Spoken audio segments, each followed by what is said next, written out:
नमस्कार बच्चों, मैं आपकी हिंदी की अध्यापिका ऋतुपर्णा। कक्षा 9वीं का चौथा पाठ जिसका नाम कैदी और कोकिला है, उसके बारे में आज आपको बताने जा रही हूँ। इसके लेखक का नाम माखनलाल चतुर्वेदी है। सबसे पहले हम माखनलाल चतुर्वेदी के बारे में कुछ जानना चाहते हैं कि जो माखनलाल चतुर्वेदी है वो हिंदी साहित्य की आत्मा कहे गए हैं। सन 1889 ईस्वी में इनका बाबई नामक गांव में ज़िला होशंगाबाद मध्य प्रदेश में जन्म हुआ था। इनके पिता का नाम नंदलाल चतुर्वेदी तथा माता का नाम सुंदरबाई था। इन्होंने मिडल और नॉर्मल की परीक्षाएं उत्तीर्ण करने के पश्चात अध्यापन का कार्य आरंभ कर दिया था। अध्यापन के साथ साथ ही गुजराती, मराठी, बंगला भाषाओं का अध्ययन करते रहे तथा 1913 ईस्वी में अध्यापक का कार्य छोड़कर इन्होंने प्रथा नामक पत्रिका का संपादन किया। इनकी कुछ रचनाएं हैं जिनका नाम हिम करीटिनी, हिम तरंगिणी, युगचरण, माता, वेणु, जो गूंजे धरा, समर्पण, बिजुरी, काजल और अंजलि। नाटक लिखा था उन्होंने करुणार्जुन युद्ध। संस्मरण है एक इनका जिसका नाम है समय के पाँव। कहानी संग्रह है जिसका नाम है कला का अनुवाद। और इनको जो है 1963 ईस्वी में इनको पद्म भूषण से सम्मानित किया गया था।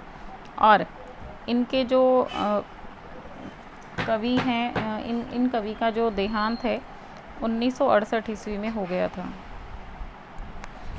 और कविता का सार इस प्रकार से रहेगा कि जो कैदी और कोकिला जो कविता है वो माखनलाल चतुर्वेदी द्वारा रचित है और एक प्रसिद्ध रचना है। जब लेखक स्वतंत्रता आंदोलन में थे तो में शामिल थे तो उनको जो है कारावास हुआ था और उस समय उन्होंने ये कविता की रचना की थी। और इस कविता में इन्होंने अंग्रेज़ों द्वारा स्वतंत्रता सेनानियों पर जिस प्रकार से अत्याचार किए जाते थे उसका वर्णन किया है।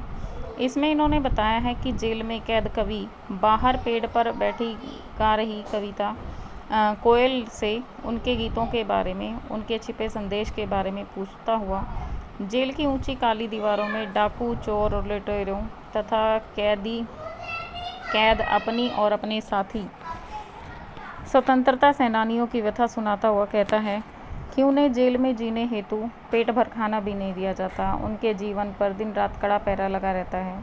अंग्रेजी शासन कवि को अंधकार के समान काला दिखाई देता है। उनके जीवन पर दिन रात कड़ा पहरा रहता है। कवि काली अंधेरी रात में कोयल के सामने अपने जागने का दर्द भरे गीत गाने का कारण पूछता है, लेकिन कोयल अपने पीड़ित स्वर में बोलती रहती है कि कवि पुनः अपने स्वतंत्रता सेनानियों पर अंग्रेज़ों द्वारा दिए जा रहे जुल्मों की दास्तान सुनाता है। वह उसे बताता है कि अंग्रेज़ों ने उनके हाथों में हथकड़ियाँ रूपी गहने पहन रखे हैं।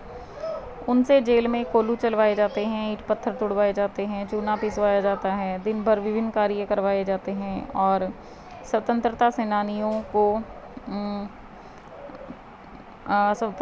सेनानी जो है अपने कष्टों को भूलते रहते हैं। परंतु रात्रि का जब समय आता है तो एकांत के समय में अपनी वे जो एकांत है उसकी करुणा को बढ़ा देते हैं तथा ऐसे समय में कोयल की सुनने वाली हुक उन्हें बेंध देती है। कोयल अपनी पीड़ा के विषय में अब भी कवि को कुछ नहीं बताती। कवि पुनः काली रात, शासन की काली करतूत, काले रंग के काल कोठरी, काली टोपी, काला कंबल, अपनी काली लो श्रृंखला, पहरे द्वारा दी गई जो गालियाँ हैं और काले रंग की कोयल की तुलना करते हुए पूछते हैं कि वह उसके काले संकट रूपी सागर पर अपने चमकीले गीतों को क्यों फैलाती है। कोयल अब भी कुछ नहीं बोलती पर कूकती रहती है। कवि कोयल से पूछता है कि उसे तो रहने की को हरी भरी डाली मिली है, फिर भी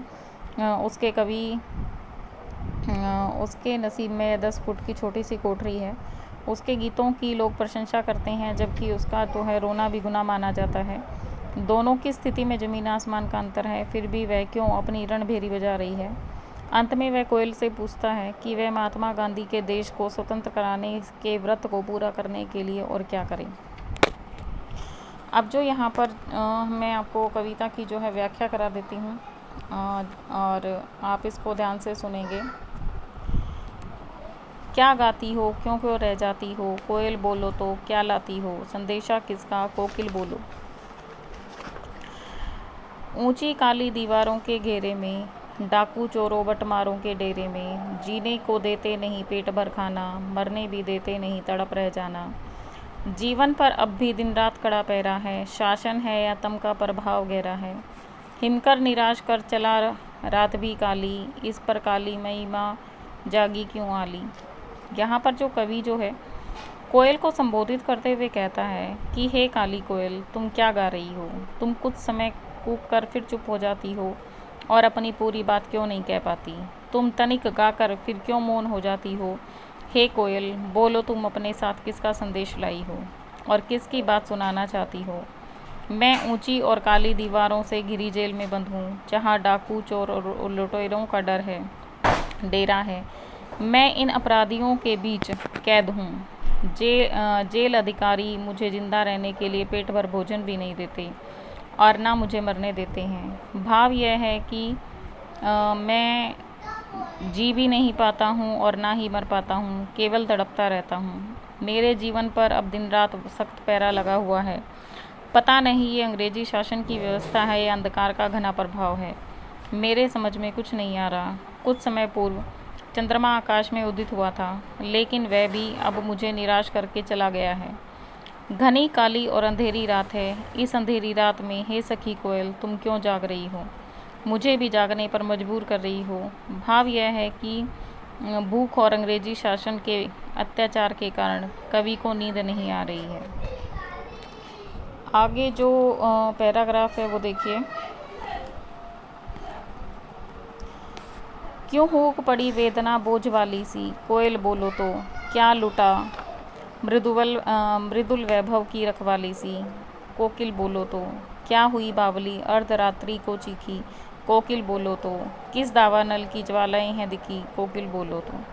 यहाँ पर कवि कहते हैं कि हे अरी कोयल, काली कोयल, तू अंधेरी रात के समय में क्यों कूक पड़ी है।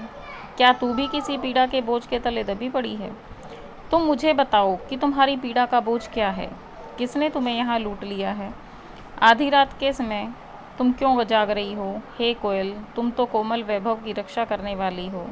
हे कोयल, तुम मुझे बताओ, क्या तुम पागल हो गई हो कि आधी रात के समय जोर जोर से चीख रही हो। तुम्हें जंगल में लगी किस आग की कौन सी आग की लपटें तुमने देख ली हैं। हे कोयल, तुम मुझे सही सही बताओ। कवि का कहने का तात्पर्य है कि उस समय देश में अंग्रेजी शासन की गुलामी की लपटें देशवासियों को जला रही थी, इसलिए वह जाग रहा था। इसलिए कवि कोयल से पूछना चाहता है कि उसे जंगल में ऐसी कौन सी आग की लपटें दिखाई दे रही हैं जो वह आधी रात के समय चीख रही है। अब आगे देखिए।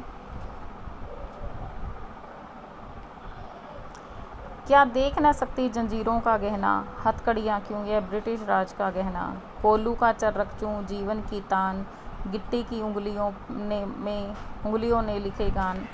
हूँ मोट खींचता लगा पेट पर जुआ, खाली करता हूँ ब्रिटिश अकड़ का कुआं। दिन में करुणा क्यों जागे रुकने वाली, इसलिए रात में गजब डा रही आली। अब यहाँ पर जो है, जो कवि जो हैं वो ये कहते हैं कि हे कोयल, क्या तुम ब्रिटिश सरकार द्वारा जेल में मुझे पहनाए गए इन जंजीर रूपी गहनों में दिख रही हो। कवि कहता है कि यह हथकड़ियाँ नहीं हैं, बल्कि ये तो ब्रिटिश शासकों द्वारा पहनाए गए गहने हैं।